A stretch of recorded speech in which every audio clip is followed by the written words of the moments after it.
I want to start this out by saying I'm not trying to convince you of anything. My goal is to discuss the talking points from the left and the right about Charlie Kirk, as well as how I personally interpret his content and how I went from hating him to tolerating him to agreeing with him on some points and, going back to maybe being doubtful. But now these are complex issues and topics, and I want this video to be around 10 minutes long. So I'm going to be doing a lot of summarizing of my own opinions and of the topics at hand, but I still want to make an attempt at having this conversation. When I first started hearing of Charlie Kirk and I was exposed to his content, I was very much big time liberal leaning. I wasn't a leftist, but I was very liberal. And if you were to ask me, that's what I said I was. Now there's a difference between a liberal and a leftist. We don't have time to go into that, but I was pretty liberal when I first came across him. And I think it's safe to say I initially did not like Charlie Kirk. I don't hate anybody, but I really did not like him. Not because I was like, oh, he's just outright wrong, but it's the tone and the way that he was saying things that I wasn't listening. And that's not me saying that he wasn't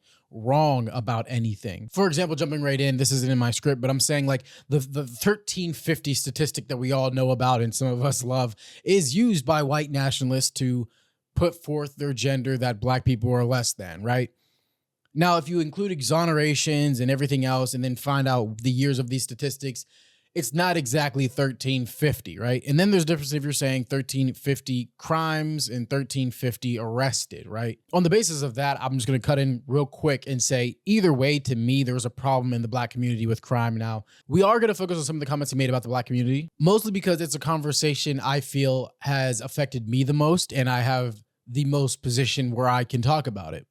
Now then, Charlie Kirk gained popularity through viral talking points that were clipped up based on US politics, essentially. But not just any US politics, specifically the controversial stuff. The things that can never be solved. These things tend to come down to cultural or religious beliefs, which is why politicians always run on these things and they get you amped up and really invested, even though in a country like this where people meld and blend, you can't really solve these things and make everybody feel okay about the country they're living in. Someone's always going to have a problem with something, unless we all acknowledge that there needs to be a meeting in the middle. As a black man myself, I'm super aware of the racial injustice in the system, but I'm also aware we all have personal agency. A lot of people say, well, there are no laws preventing you from doing anything that a white man can. But we can't ignore that just because there aren't laws on the books doesn't mean there isn't a human factor at play. Let me summarize that.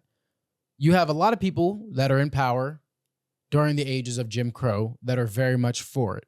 These people have families. They raise their families on specific values. Some of them are just going with whatever the current societal trend is. Some of them really believe in the fact that we're lesser. They have their kids. They raise them upon the same thing. Some of these kids grow out of it. Some of them still hold true to that tradition that their family started. Typically, people that are judges, cops, etc., have families full of cops, lawyers, judges, etc. Now you have a system built up of people with a predisposition to prejudice. We're all a little prejudiced. We know the difference, what I'm talking about here. There's extreme prejudice and just the natural prejudice that comes with life. Taught prejudice is different, I guess you could say. This kind of territory is where systemic racism would come from, because even though there's nothing on the books, these people that have these beliefs are still around. They had families who they raised and are still around in these similar positions. Is it everybody? No. And that's something we have to remember. It is not everybody. Do not let yourself slip into thinking that everybody is racist, but don't let yourself slip into thinking nobody is racist. And that's not to be like, oh, nothing you can do about it, but here's where the next step comes. My personal belief is to focus on the things that I can change and I can do and have an immediate impact in my day-to-day. Black culture and my own choices. And this is where Kirk ended up resonating with me. However, someone can't just ignore the other factors at play. Let's break some things down. Black people are more prone to the circumstances of crime because they're stuck in that cycle of American poverty. And they just happen to be black. On a cultural level, the glorification of crime doesn't help. Does it mean that every black person is out there saying, crime is great, go rob a motherfucker? No. But there is a sect of American music in which crime is very much seen as cool. It's like that bad boy vibe that we see in movies that girls tend to like. Everybody likes the cool guy with the evil powers or whatever the heck. If you're a guy into that kind of thing, you know what I'm talking about. Because we all know hip hop, rap, it wasn't always like this. I'm not blaming it all on hip hop and rap. I was a musician myself, and I perpetuated a lot of the things that I would disagree with now. I barely listen to the songs anymore because when I do, I'm like, hell yeah. And it reminds me of a time that is now past. Can you listen to this music and not act that way? Yes. But it makes it easier too if you're in a state where you can be manipulated to or you're suggestible. You never heard a song and you're like, yeah, this shit makes me want to party. When you're really feeling that song, whether it's love sickness or anything else, you feel it in your core. Now imagine this song is about robbing people, making money, selling drugs, and getting high. I got nothing against weed, but I'm just saying, let's be genuine here when we're talking about these things and not just shut our ears. Do I think rap should be banned? No, but I'm just saying, let's stop acting like this couldn't be a cultural thing.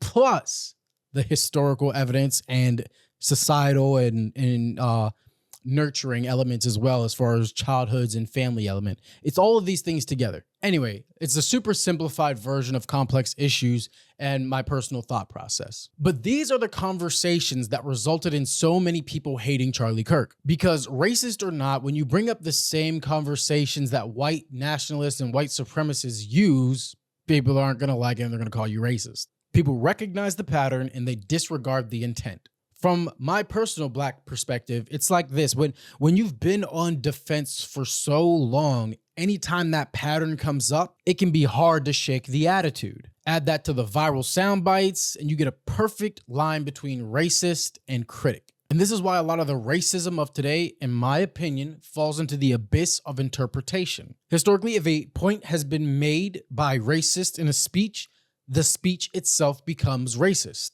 especially if its inaccuracies aren't specified and taken accountability for. If you say 18 out of 20 Black people are going to commit a crime, but the true statistic is 15 out of 20 Black people are going to commit a crime. This isn't a 1-to-1 ratio. This isn't a real statistic. I'm giving you an example of numbers. The main point that is going to be grasped at is that your statistic was wrong. And everybody's pretty much going to ignore that 15 out of 20 is still a crazy fucking number. That's where my perspective goes. That's the only thing I care about. Why is certain shit so high? As a group, that's what I'm worried about. People will argue it's not 50%, it's more 30 or 40%. With my eyes being in the culture, I simply recognize there is a problem. I really don't care about the number someone's saying because I feel it in the air, and a lot of other Black people do too. You may understand this example, you may not. I pop up into a party sometimes with some homies, etc., etc. When I say you feel it in the air, it's like it's also a thing that men feel as well. I'm not trying to exclude anybody, just bear with me here. You're young, you walk into a party, there's other Black people there or there's other men there, and there's the testosterone in the air. I don't know what you want to call it, or even it's just the element of strangers. But there's something in the air where everybody's kind of being careful. It's that I ain't no bitch feeling. That's what I mean by there's a feeling in the air, and I believe there's a crime and an aggressive mentality problem. Why do people hate Charlie Kirk? The corporate and media landscape has become more progressive over the last decade, from more racial minority characters in movies, films, etc., to more LGBTQ scenes. You'd be lying if you said there wasn't more. I mean, we literally get corporations with sections in their stores that say Black reading, Black empowerment, Pride reading, dress to impress, with pride. And the signs will be rainbowed or show black fists, etc. I'm not saying this is a positive or negative. I'm just letting you know. Why do I believe that? Some people are gonna be like, no, it's not liberal at all. It hasn't been progressive at all. The Republicans are doing this. Trump has been president, blah, blah, blah, blah. Listen, here's my rationale behind that. Corporations follow the money. They're only gonna do the things that make them money, right? They will chase what is most profitable because they don't care about you and me. They post up these signs and shit because they want your money because all green is the same. Or do you think corporations genuinely care about your causes? Again, that's just for my point that the landscape has been progressive and liberal as I've been growing up the past decade. I'm 29. Enters someone like Charlie Kirk, who is using content creation as a moderate, in my opinion, but let's say he's pretending. Charlie Kirk is using a moderate lens and he's talking about conservative values. Over the past decade, the most popular creators, the most popular scenes in gaming and everything have been all liberal and progressive. This guy steps in, he's getting some popularity, he's good at his job. He's spouting traditional, regular Republican values. Even if you're a liberal, even if you're progressive, even if you're a Democrat, traditional Republican values are a thing. We allow people to have these ideas. They're personal. It's just how you choose to live your life. And it's always been the norm that people do this.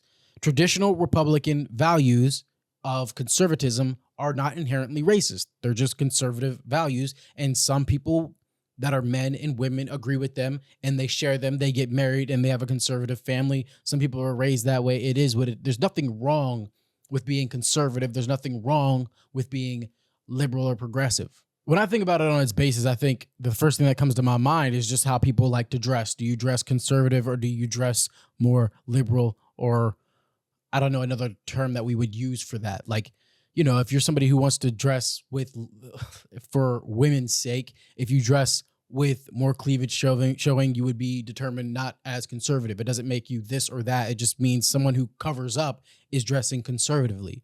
Now, when Charlie Kirk comes on and he's talking about these conservative values about getting married and Jesus, you know, it's very different that it's everywhere and very popularized compared to what you've been hearing for the last 5 years if you're very much into liberal media and that's what your feed and everything is consumed with. I mean, look at gaming, look at everything.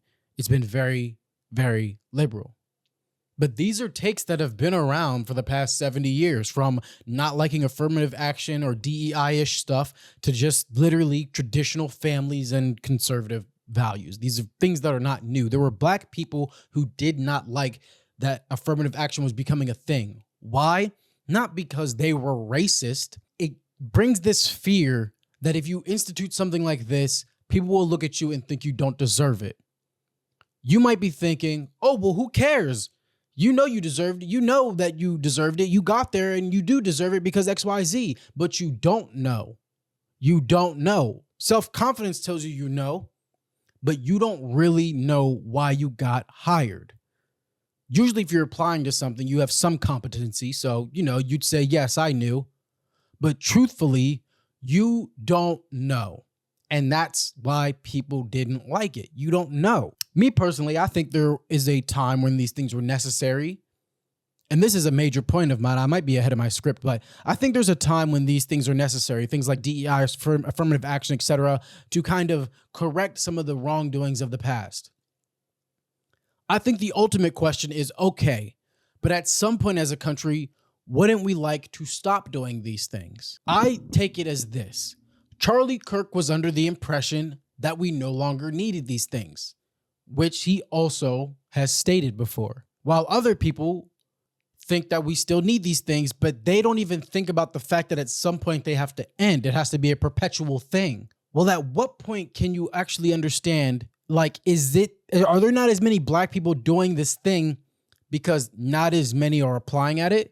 Maybe there are black people that would be good at this, but they chose to be good at something else. It's just not one of the career fields as a community that we're getting into yet. Black people aren't a monolith. We're not doing things all at the same time. How many white people are becoming doctors? X, Y, Z. Okay, there's less black people. How many of them are becoming doctors? It's going to be less. We're 14% of the population. Now, people want it to be proportionately shown. If you look at the data, there should be a proportionate amount of everybody. Not if they're not applying.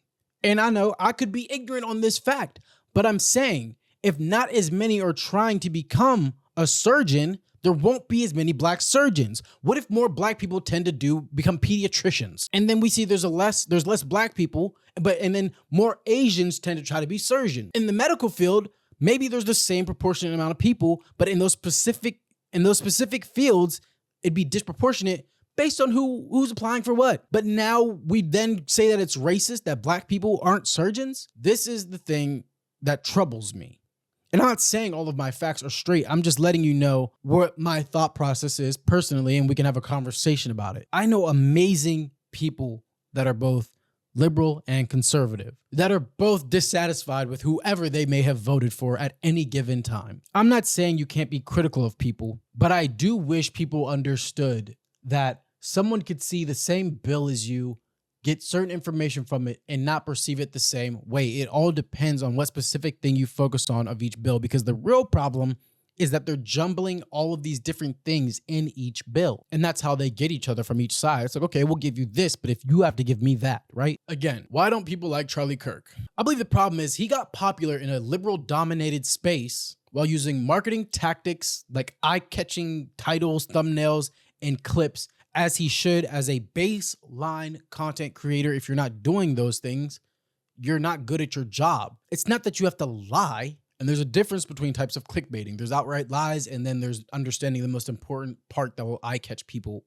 in your title. For example, his discussion disliking the Civil Rights Act. The way he goes about talking about it is in a way that it can be clipped in a way to make eyes roll, make eyes fucking grab onto it. That is his own fault by the way he decided to talk about them. But hearing his full explanation, and there's multiple times where he explains it and gives his whole opinion out. If you call him racist for it, that is your fault. If you're perceiving it as racist, that's your fault. A criticism of something or an element of something does not inherently make the whole statement racist. He discussed that he thought the ending of segregation was a positive, but he doesn't like the way it was written because it can be abused for other circumstances instead of just saying racial discrimination is a no-no. For example, people now use it for the trans argument in bathrooms. They say it's a civil rights violation. That's something we could look into. Or the simple fact that if you look at it from a certain angle, it then discriminates against others to give Black people favored enrollment into programs in education because they believe there's a disproportionate amount of people there.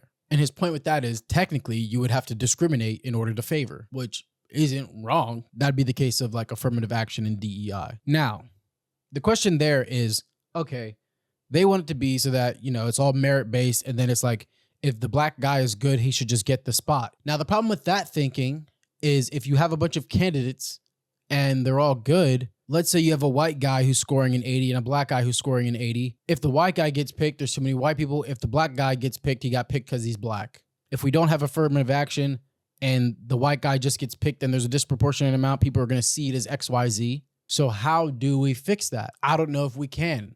If two people score the same and you have to decide who gets the job and nobody's racist, how do you fix the fact that if the white guy gets picked, it gets perceived as racist? And let's say their scores are equal. Are we really going to pick him because there's not enough Black people in the job? Isn't that kind of crazy? Because we want more Black people, so he doesn't get the job. We need Black people to be pilots. What does being Black or white have to do with being a pilot? Just for the sake of it? But then you can't exactly prevent someone who's racist from only giving white people the job. And then someone says, DEI, that's how you fix it. But then again, 80 and 80, he got the job because he's Black. And we need more Black people. That's what it comes down to. And that doesn't sound right to me. And then with the question of like, is it time to get rid of these programs? I think if we're at the period where we're asking, is it time to get rid of these programs?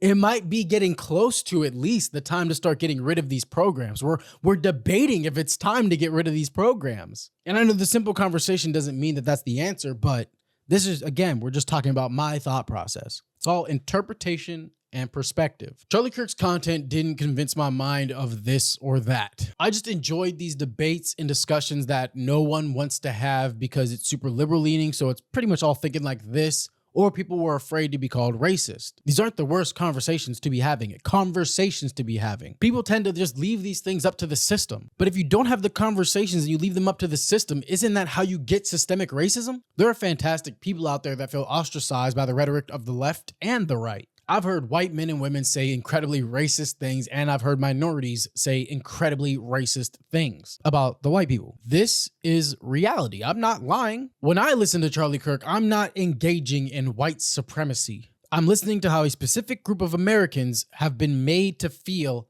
after the rise of a predominantly liberal culture. And if I was listening to liberals of this time, I'd be listening to how they feel about a historically conservative culture, if we want to put it that way, right? We cannot start labeling people that don't align with our views one for one as racist, because then you find yourself dehumanizing them the same way that you're saying they're doing to you. We're so afraid of extremists that we started labeling middle right and middle left people as just that, extremists. Why does this happen? Because as a culture, we push the true extremists out because things have gotten better for everyone. We've pushed them so far out that nobody wants to hear that shit, to the point that where some people deny they exist. conservatives, but then some people are labeling regular people as extremists, liberals. I feel like we've lost our frame of reference because we've pushed them out as a culture. And then by labeling middle ground people as these toxic beings, we're inviting the toxic beings back in because the middle ground people are like, hey, I feel ostracized. And the far people are like, me too, brother. Every time you just blatantly start loosely using these words like communist, racist, etc., you're pushing someone into the wide open arms of the far side. I consider myself a true moderate, listening and observing all sides, pleading for people to discuss and think more. While I get demonized for not being X enough, part of me thinks this entire video is a waste of my breath and time. But in a world of wolves biting at their own arms, I think it's necessary for more moderates to speak up and give our middle of the road takes, because people need to be reminded politics is complicated. It's a mess. You don't have to be all or nothing. Your guy isn't always going to be right. Your guy's not always going to be the hero. And when it comes to the mistakes of your guy, you are like, yeah, well, better than him. But you don't want to give everybody that same grace. You'll say, well, my guy didn't try to do X, Y, Z. Yeah, but there's shit your guy did try to do that you're not aware of, and you're not going to be aware of until the next guy and his people are talking about it, and after it's already done. How many times have each of them slid shit under a door? Shit that you don't find about until 2 presidents later. Shit that wasn't at the top of your mind because they have you focused on the shit that can't be solved because they're religious or cultural. Why are we always talking about abortion, racial shit, religion, and not about the housing crisis? How long has that shit been going on? How long does Flint, Michigan even have clean water yet? I'm not going to be able to retire. I'm not going to be able to get a damn house. I have a good, honest, genuine job that is supposed to be a career path, and I can't afford shit. I have a whole career path that I'm in. Aside from all of this, so much that I can't afford shit that, I also just like doing entertainment stuff, but I'm a rational, reasonable person, but I am just praying that something I do in the entertainment industry pops off so I can at least live middle class. But also I also just prefer these types of things. So, I'm dreaming and shit. I don't know. For the sake of the damn country, just remember, they are not us. Politics should be honest, boring, and informative. Good luck.